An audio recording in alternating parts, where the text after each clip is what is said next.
La clase pasada vimos la definición de factor de fricción y cómo se puede calcular el mismo para un tubo circular recto. En esta clase vamos a ver cómo estimaríamos el factor de fricción para un sólido sumergido.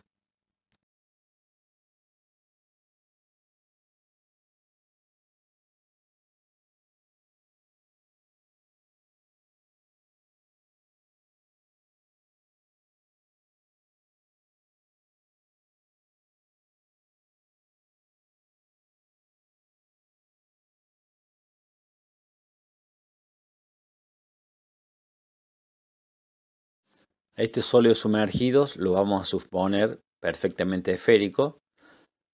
El año que viene van a ver, después hay un factor de esfericidad que puede corregir la desviación de este sólido que en la realidad no es completamente esférico, podría ser muy distinto, pero nosotros este año lo vamos a suponer perfectamente esférico.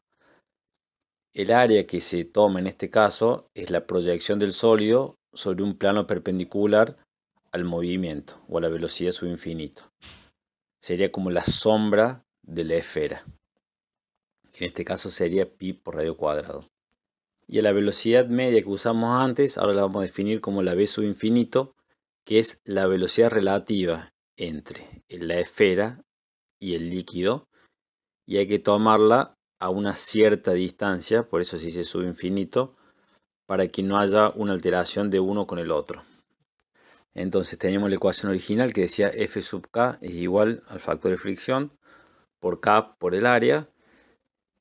Reemplazando nos queda que F sub K es igual a F por un medio de la densidad, velocidad subinfinito al cuadrado, por pi por radio cuadrado, siendo el radio mayúsculo el radio de la esfera. También podemos expresar a Fk como m por g, o sea la masa de la esfera por la fuerza de la gravedad, menos m sub 1 por g, que sería la masa del líquido desalojado por la aceleración de la gravedad. El primer término sería la fuerza de gravitación y el segundo sería la fuerza de empuje hidrostático. Esta última ecuación es el principio de Arquímedes, que dice que todo cuerpo sumergido en un fluido, o sea en un líquido en reposo, experimenta un empuje vertical hacia arriba igual al peso del fluido desalojado. Entonces, la primer masa va a ser igual a el volumen de la esfera por su densidad. En este caso el volumen de la esfera es 4/3 de pi por radio al cubo. Lo multiplico por la densidad de la esfera y voy a tener la masa del sólido. Por la aceleración de la gravedad voy a tener la fuerza de gravitación.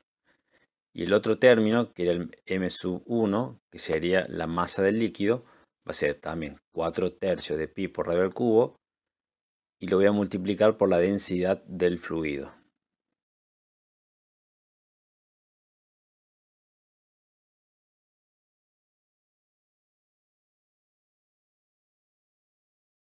Reordenando me quedaría que F sub K es igual a 4/3 de pi por radio al cubo por G por la diferencia de densidades de la esfera o del sólido menos la densidad del fluido. Esta sería la ecuación número 2.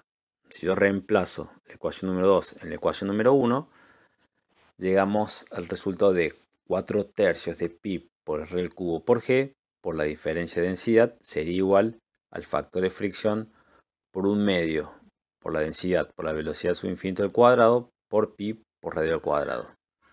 Si reordenamos despejando el factor de fricción, llegamos a que F es igual a 4/3 por G por el diámetro de la esfera sobre velocidad subinfinito al cuadrado. Todo esto multiplicado la diferencia de densidades entre el sólido y el fluido sobre la densidad del fluido. Esta es la ecuación que nos va a permitir estimar el valor del factor de fricción en un sólido sumergido.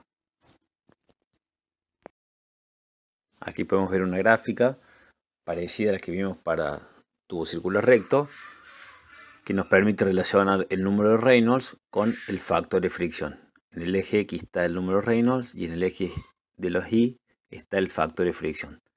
Ambos ejes están en escala logarítmicas y fíjense acá la diferencia es que hay una sola curva continua, no hay ninguna discontinuidad, y tenemos a la izquierda más o menos hasta un valor de Reynolds de 1, de ahí para abajo es ley de Stokes, que es una recta, que más o menos se puede conseguir con la ecuación de que el factor de fricción es igual al número de Reynolds sobre 24. Después hay una ley intermedia que es válida entre el número de Reynolds de 1 hasta aproximadamente unos 1000, donde el factor de Reynolds es igual a 18,5 sobre número de Reynolds elevado a cierto exponente. Y por último, desde los 1000 hasta los más o menos 100.000, un poquito más, 200.000, hay una ley de Newton en el cual el valor del factor de fricción se mantiene más o menos constante y es igual a 0,44. Se pueden usar tanto las ecuaciones como la gráfica y nos va a permitir, conociendo un dato, calcular el otro. Vamos a ver ahora cómo vamos a trabajar con la gráfica.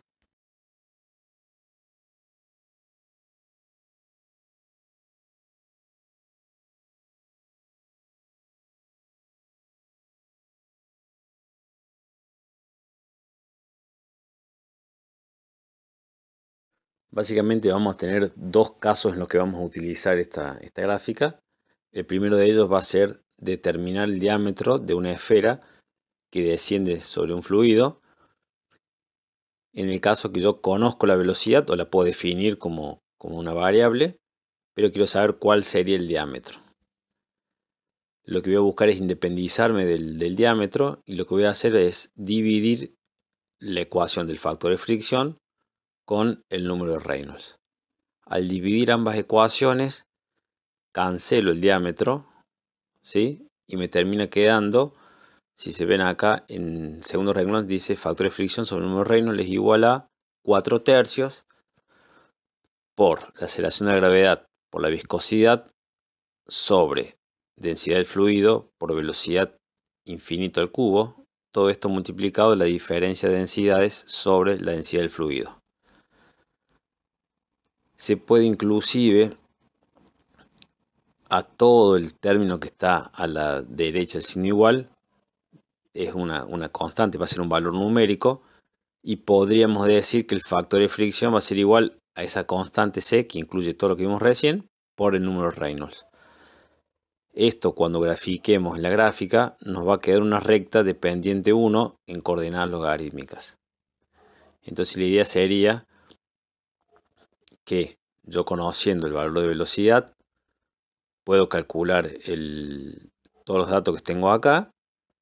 Voy a llegar a un número, o sea, un f sobre el número de Reynolds me va a dar un valor numérico y podría hacer una tablita dándole valores a f y viendo qué valor me da el número de Reynolds, o al revés, dándole valor al número de Reynolds y viendo qué valor toma f, y graficar al menos dos puntos en la gráfica, los uno con una recta, que va a ser esta recta de pendiente 1, y donde corta la curva sería la solución de mi sistema. En ese punto donde corta, puedo leer o el factor de fricción o el número de Reynolds, y de ahí despejar el diámetro, que es mi incógnita.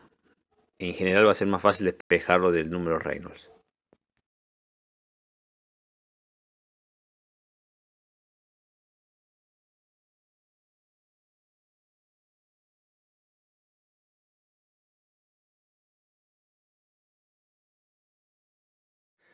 Y la otra aplicación o el otro caso en el que la vamos a utilizar es determinar la velocidad de una esfera descendente. En este caso, o conozco el diámetro o lo defino y quiero saber a qué velocidad descendería la esfera en el fluido. En este caso, para independizarme de la velocidad, lo que voy a hacer es multiplicar la ecuación del número de Reynolds por la raíz cuadrada del factor de fricción. En este caso, se me simplifica la velocidad y me queda diámetro por densidad del fluido sobre mu, raíz cuadrada de 4/3 g por d por la diferencia de densidad sobre la densidad del fluido. En este caso hago lo mismo que hice para la ecuación anterior. Va a ser una recta de pendiente menos 1 en coordenadas logarítmicas, pero una vez que llego al número Reynolds por raíz de factor de fricción va a ser un número y puedo darles valor al Reynolds y ver cuánto vale f, o darle valor a f y ver cuánto vale Reynolds. Armo una tablita con al menos dos puntos, lo grafico y donde la recta corte la curva, voy a tener la solución a mi sistema, que voy a leer o el factor de fricción o el número de Reynolds. De nuevo, en general va a ser más fácil del número de Reynolds despejar el resultado de la velocidad.